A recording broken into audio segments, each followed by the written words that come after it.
Girbeagly. Hey there guys and gals, it's Girbeagly and welcome back to Askbeagly, the Q&A series that is finally back from the dead. I promised you guys at the beginning of the year that I was gonna do it, and yeah, it almost took me 2 months. Did it almost take me 2 months? Yeah? Yeah? Shut up. But anyway, there's a whole bunch of questions that you guys asked on the last video, and I'm very excited to answer them for you. This is a cool little series. It's not different from anyone else's AMA Q&A style series.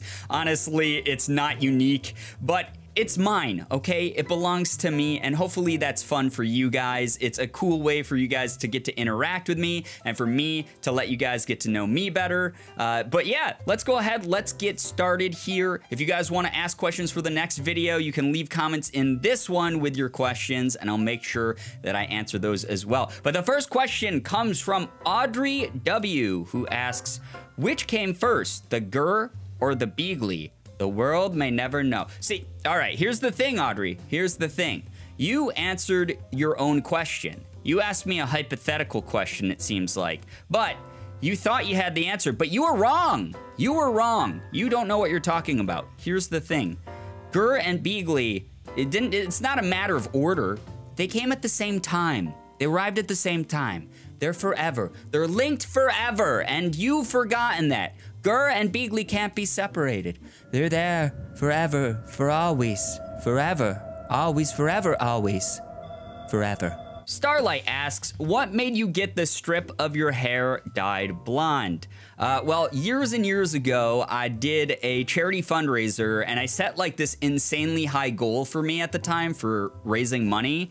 And I forgot which charity it was for. I think it was for a St. Jude Play Live charity, whereas raising money for St. Jude Children's Hospital. But I was like, hey, if we hit X amount of dollars, then I'll like put purple in my hair or something like that. Because Morgan, my girlfriend, had some purple hair dye, and we had a bleaching kit as well. So we bleached my hair, and before I even put the dye in, I was like, whoa, I kind of like how the blonde looks. And then what ended up happening was the hair dye that we had, it's this brand called Manic Panic, so it's not like permanent hair dye. It doesn't like permanently dye your hair any color. It's the type of dye that sort of like, if you wash your hair a lot, it comes out. And me, I have super oily hair, so I was like washing my hair every day, and I think it was like 2 days my hair was purple, and then it went away. And it kind of sucked too because the purple was so deep that it just sort of blended in with my dark hair. So it wasn't really that much of a milestone for charity. It kind of like undid itself, but as a result, the blonde showed through, and the blonde was like much more intense, and I was like, okay, cool, I'll keep this because people seem to like it. And I just ended up like re-bleaching it a bunch of times, and I plan on bringing it back. I promise you, I plan on bringing it back. It will happen. I promise that. Follow-up question to that is from Shirley Currie, actually. And if you guys don't know Shirley Currie, she is a YouTuber as well. She is fantastic. I love her commentary. I love her videos. She makes awesome content. She's one of my favorite YouTubers on the platform, and she's the sweetest lady alive. So you guys definitely need to check out her channel. But she asks my question, why is your blonde stripe gone, and when is it coming back? I feel like that is your trademark. It absolutely is, Shirley, and like I just said a moment ago, I am bringing it back very soon. I promise you, it's coming back. It's gonna be better than ever. I'm gonna try to get it like that bright blonde again that I had for a while. I'm really excited to bring that back. But yeah, you'll see it soon. Hopefully next time we see each other, I'll have that once again. Amber G asks, on your Twitter, you mentioned wanting to get back into making music. What kind / style / genre of music would this be? Well, for those of you guys who don't know, I've been writing music for a really long time. It's actually what I did before I became a YouTuber. I was really big on the MySpace scene. I made a lot of cringy emo music. I made a lot of EDM. I made classical, orchestral style music. Like, I've been writing music for as long as I can remember. I really love doing it. EDM is one of those genres of music that actually like really resonates with me, and it's very easy to make for me. It's just something like that I can do in my head and then just put into a program, and whatever synthesizers I want are just like there to plug in. So yeah, that's probably the type of music I'll start with. Maybe I'll get back into like singing and stuff like that. I have no idea, but I'd really like to make sort of like dancey music again. Hello Darkness, my old friend asks, are you planning on starting any other series for 2019? And what is your favorite kind of pancake?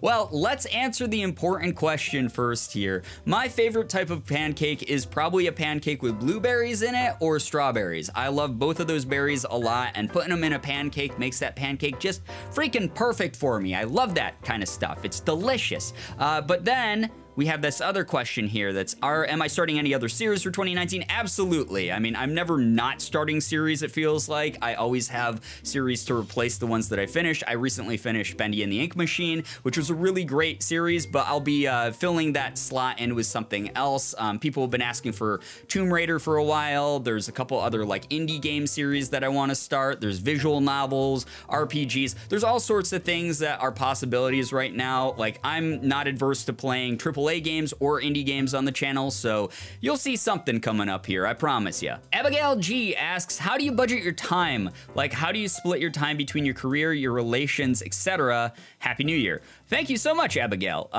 Reading this a little bit late, sorry, but Happy New Year to you as well. As far as splitting my time, like between my career, my relationships, etc. goes, honestly, I'm not the best at that. I have incredibly bad ADD. I was diagnosed when I was really young, and it really affects like my organization and my time prioritization. Like, I'm very bad at prioritizing time. I'm very bad at like splitting up my day into things. The thing that I try to do is create like a schedule or like a list of tasks to do, and I'll put it like on my phone or on like a Google Doc calendar or something like that, just so that I sort of have a checklist to go through and work through methodically. Because like for me, I'm very bad at like creating structure for myself, but if I have the structure there in front of me, then over time I get used to it. In 2018, I was really horrible at this. It's why I burn out as much as I did.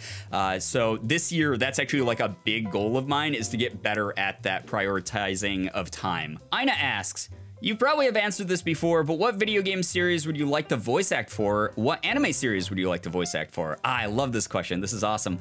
I like dream of voice acting in video games and anime series. It's just one of those things that since I was a kid, I've wanted to do. Ever since I saw like Robin Williams do voice acting for things. I don't know. He wasn't the best voice actor out there, but he had so much freaking fun doing it, and you could always tell like he was fantastic in that way. So that like really positive, great energy is something that I've always grasped onto, because I know I'm not the best voice actor out there, but I would love to do some voice acting for anime and video games. For video games, like a dream series would probably be something like Final Fantasy or Persona. I love both of those series a lot. They're really cool game series, but anything really. I would do like anything from AAA to indie titles. All that stuff would be really fun for me.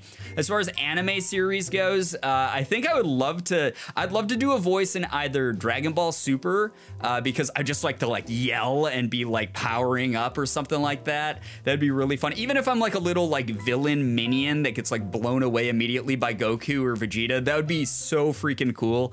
Or I would love to be in the show Food Wars, because that's like my guilty pleasure anime. I love Food Wars. It is such a funny anime. It's super goofy. For those of you guys who don't know, it's about cooking, and cooking is one of my big hobbies. So I'd love to be like one of the chefs in that or something. It'd just be really fun to do. Sky asks, what's your favorite video you filmed? It's obviously this one, Sky.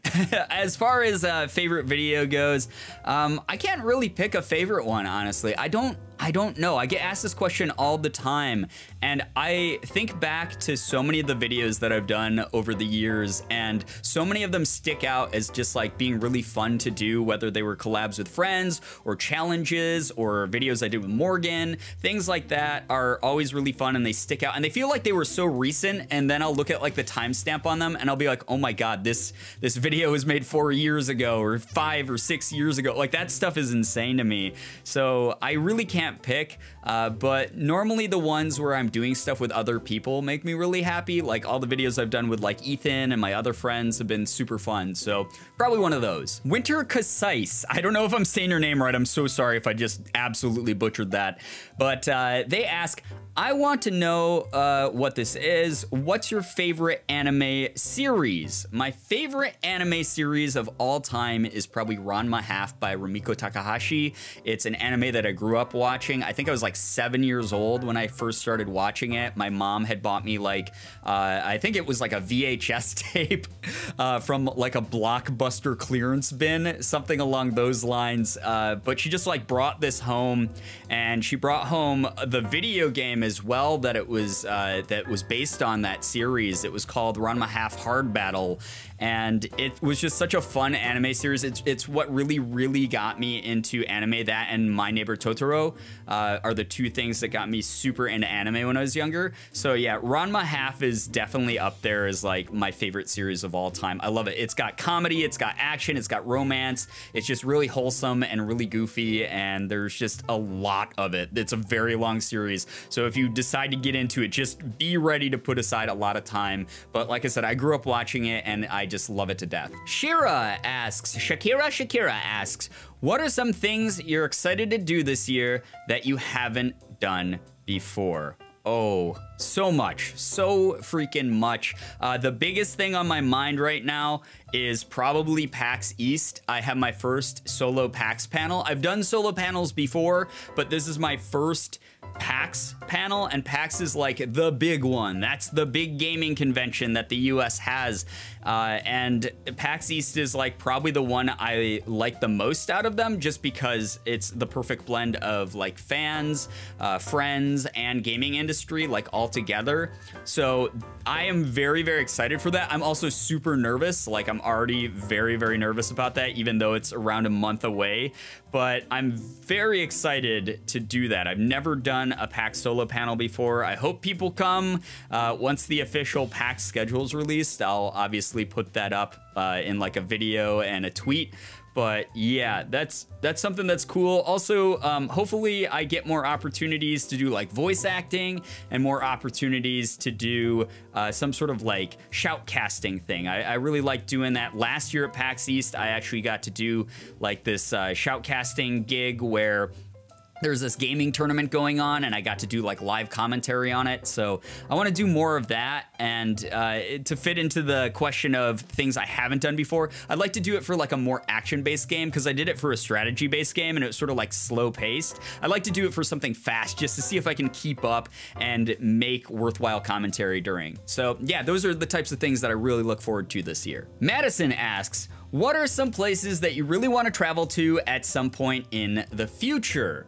This is a very big question. There's so many places that I want to travel to. I love to travel. I love seeing new places. I love trying new foods. I love experiencing new cultures. I love just going all over the world. I did it a lot more when I was younger, and then due to like financial circumstance and having to like work a lot, I haven't been doing it quite as much. I more like travel domestically around the US, and that's something I would actually like to do, is like visit every state in the US. But like international travel, like I know I just got back from Mexico, but I don't get to do that very often, and I'd really like to visit the UK, because I visited Europe before. I visited France, Spain, and Germany, but I've never visited the UK, so I'd like to do that. And I really want to visit Australia, just because I know that Australia, A, they speak English, so it'd be very easy to get around, but B, is like a completely different culture than we have here in America, and I'm really excited to like go out and see the beautiful sights there. I've heard that it's just a very beautiful continent and country. So yeah, Australia would definitely be a place that I'd want to visit. I think that their snack food game is mwah, perfect, amazing. They got the best food. Good stuff there. Keep it up, Australia. You're doing great. Laundry Loves Rain asks, do you like change? Like, are you comfy with things changing all the time?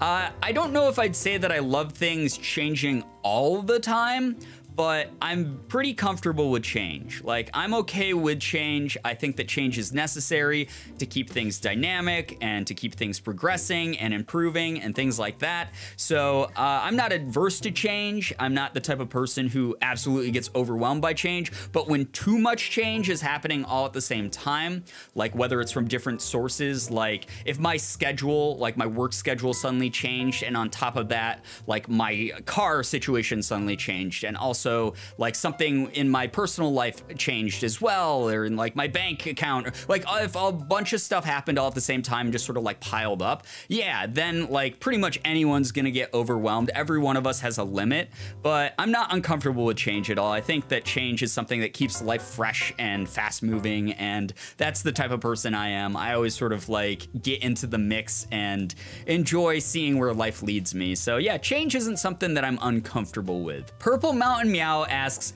which fictional character would you trust to substitute you for a day? Oh, wow. Wow, that's quite the question. I love that. I love that question, actually. As far as fictional characters to substitute for me, I would probably say I would want someone like Diva from Overwatch. I want Diva from Overwatch to substitute for me for a day. She's used to being on camera, so she could make some pretty cool videos. She's used to like putting her face out there and being like a star on the internet or whatever, so she'd be able to figure that stuff out pretty quickly.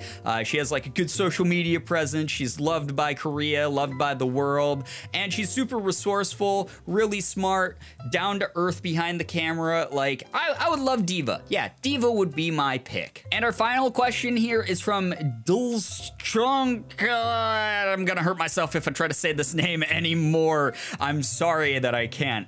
But the question is, who are you subscribed to? Well, this is a hard one. This is a tough one. Because, no, it's not. I'm just kidding. The only person I'm subscribed to is PewDiePie, and you should too. Anyway, guys, that's all the time I have for this video. It feels really good to bring Askbeagly back. I won't lie. I love interacting with you guys in this way. It's part of the reason I do my chill streams over on Twitch and just like answer questions all night long. I love doing this type of thing. Interacting with the community feels really, really good.